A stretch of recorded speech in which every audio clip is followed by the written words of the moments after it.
Canadians were shocked to learn that Indian Prime Minister Modi has been invited to the G7 meetings here. This is deeply troubling and hurtful for the Sikh community and for all Canadians that are concerned about human rights and foreign interference.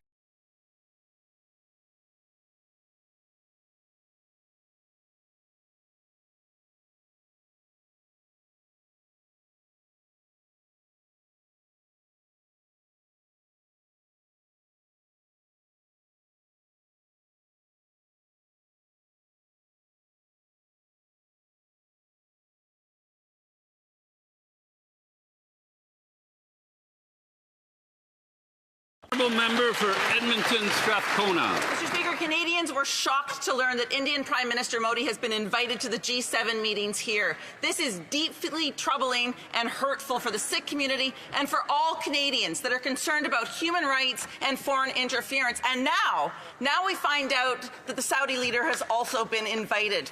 This G7 is becoming honestly, it's becoming a showcase of tyrants. Will this Prime Minister rescind those invitations and make sure that the people coming to this G7 believe in human rights and believe in people, not profits? The Honourable Minister of Foreign Affairs.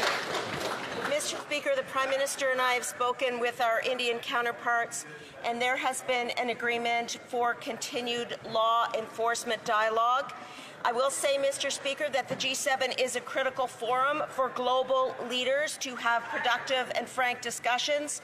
The RCMP's independent investigation is ongoing, and in this country, the rule of law will never be compromised. We will always stand up for the safety and security of Canadians. Thank you.